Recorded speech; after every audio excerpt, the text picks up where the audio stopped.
Are you struggling to move up the ladder in an organization? In this video, I'm going to give you a 7-step process that will guarantee you move up the ladder in any organization. Here we go.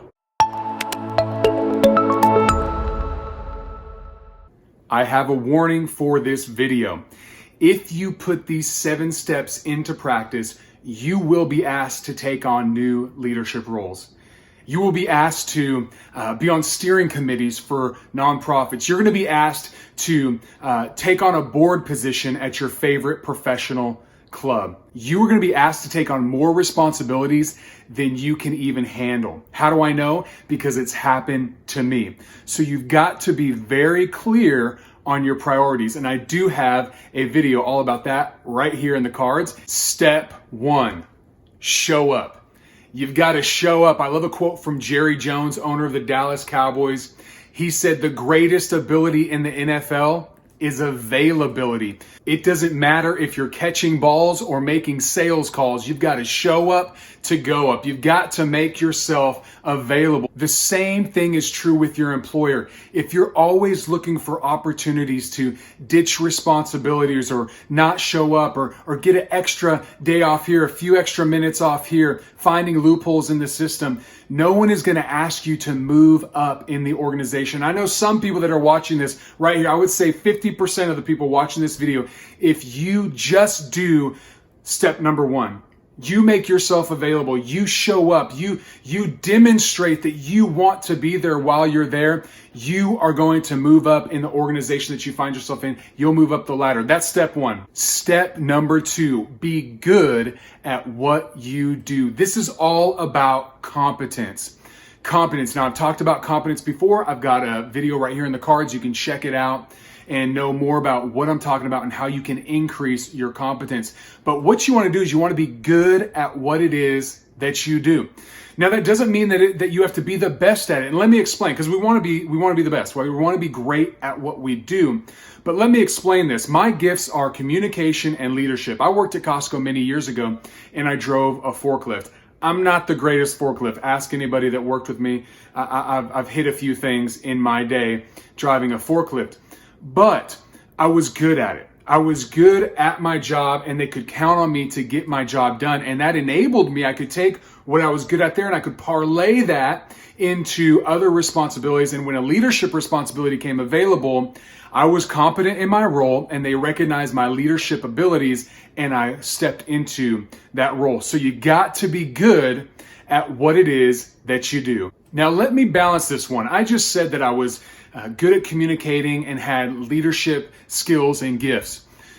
You might have the same, but you cannot shortcut the process of growth. Let me give you an example because I want to give a juxtaposition of what I'm sharing with you today. I worked in an organization with a gentleman that wanted to be one of the fastest people to move up in management in this organization. He was educated. He had an MBA. He was a young guy, handsome, well-built, had all those things going for him, right?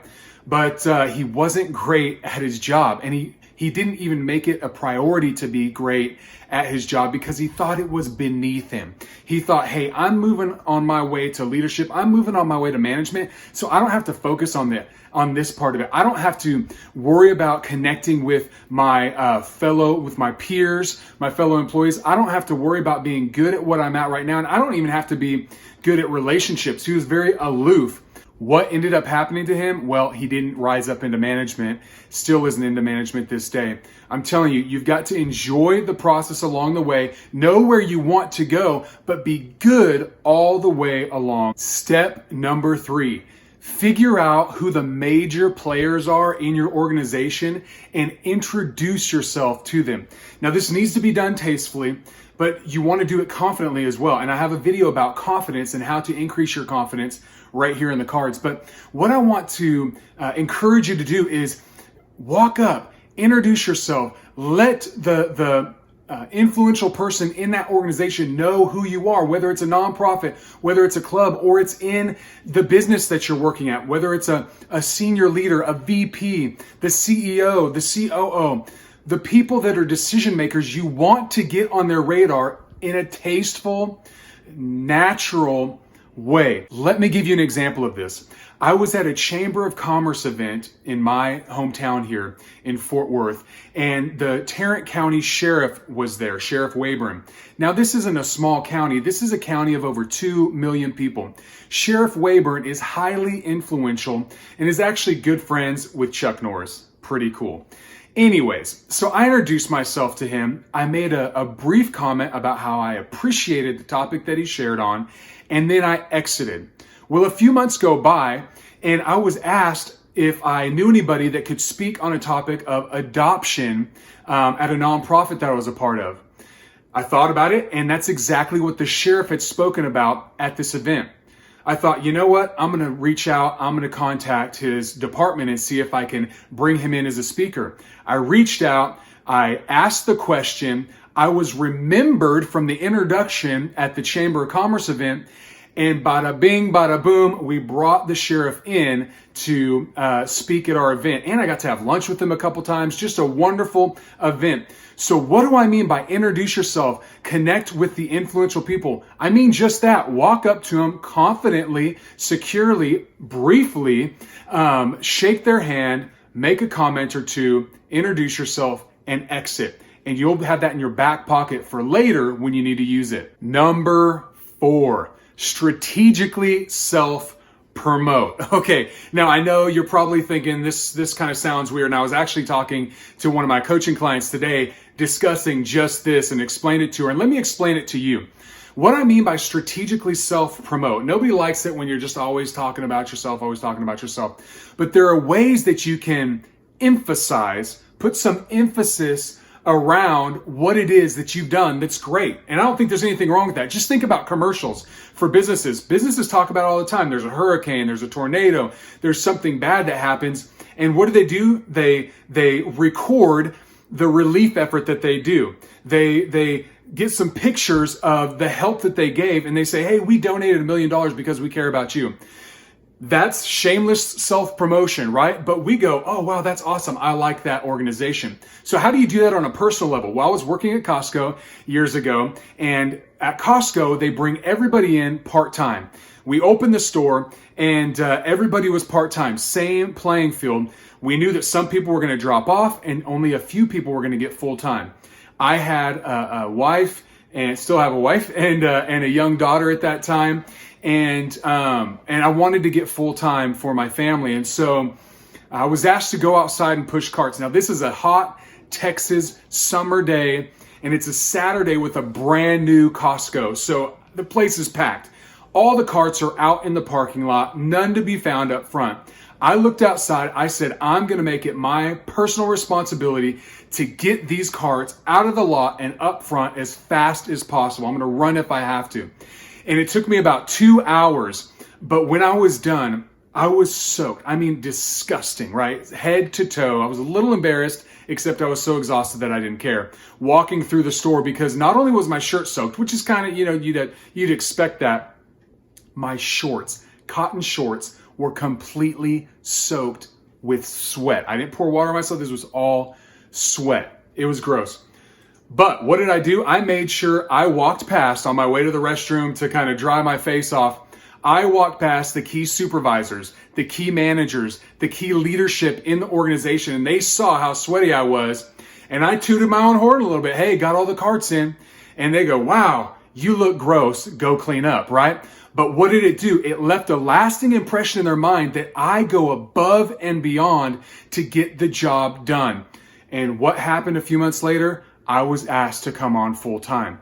Step number 5, ask for help. Now, this might sound a little counter to the last one where I'm saying, hey, self-promote yourself, or I'm telling you to be confident. There's something that high achievers have, and it's confidence in their self, but also a humility to ask for help and recognize when they're out of their depth or they don't know what they're talking about. And there's actually, people believe that you're more competent. There's research that's been done. I talk about it in another video. You can watch it here. But people perceive you to be more competent when you ask them for help. And you can find out why that is in the video. But what I want you to do is I want you to ask for help from a mentor, from a leader in the organization. What does this do? A couple things. It alerts them that you're in the organization, that you are on their radar. Number two, it makes them have empathy for you, compassion for you. They now they have someone that they can cheerlead for and they can believe in to move up in their organization. They know your skill sets. They know that you're hungry. They know that you're willing to learn and you're teachable, and they want to invest in you and see you succeed. Now it's personal for them. And I was just interviewing the CEO of a multi-billion-dollar organization this last week, and he told me that it is his life purpose. His desire is to help people achieve their dream. I'm telling you, high achievers want to see people succeed and achieve themselves. So if you reach out to a decision maker, to a leader in your organization, and you ask them for help, humble yourself and you will move up the ladder in that organization. That's step number 5. Step number 6, solve the problem. What is consistent with leaders in every organization is that they have an abundance of problems and they're in short supply of solutions. So if you can be a problem solver, if you can be the type of person that brings solutions, maybe with every problem you bring 3 solutions to the table. If you can be that person, you are going to be asked to move up in leadership, move up the ladder in that organization. Once again, I love sharing stories from Costco. Costco were my formative years in leadership and really practicing what I'm sharing with you today. And when we were opening the store, I'm telling you, it was a massive warehouse, empty. And we were just starting to put up the seal that you see when you go inside of a Costco. And the managers had gone outside to get some material that we needed, and they had been gone for about 10 minutes. Now, John Maxwell says that leaders have a bias towards action. And I could feel that clock on the inside of me ticking and saying, hey, you can't just stand around here for 10 minutes, 11 minutes, 12 minutes, 15 minutes. You've got to take some action. You've got to be proactive in what you're doing here. And so I thought, you know what? The managers are on the other side of the building. Why should they have to walk all the way around the building? Why don't we go to the opposite side of the building, open the door for them, and let them come in from where they're at? Now, having a bias towards action, being confident in taking action doesn't mean you're always going to be right. But what I did is I rallied the troops. I got all of my peers. I said, hey, let's go over to that door and open it so the managers can have an easy way of getting back in the building and they don't have to walk all the way around.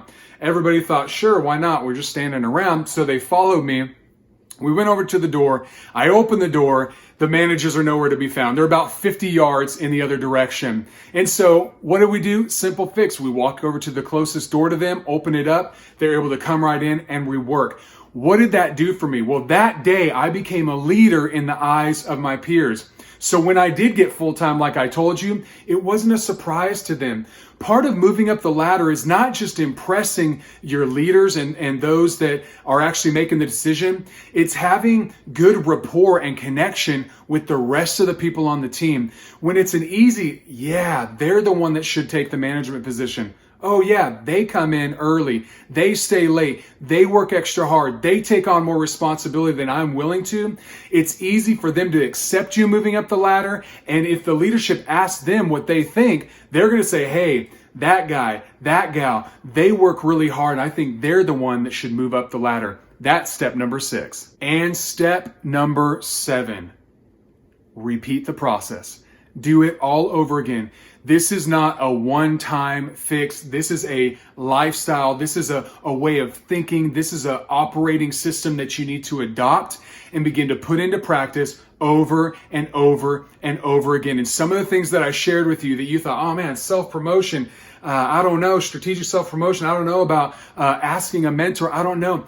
You continue to do them, you're going to get more comfortable with it, and over time, you're going to get better and better at it, and you're going to get faster and faster at your ability to move up the ladder in any organization. I know this is true because I've done it in Fortune 500 companies, I've done it in small businesses, and I've done it in nonprofits and professional clubs, so I know it will work for you. If you found value from this video, please like and subscribe to the channel. To receive the free influence assessment, simply click on the link below that says Influence Assessment. If you have any questions or comments about influence, please comment below and I will look forward to connecting with you. Always remember, increase your influence, realize your dream.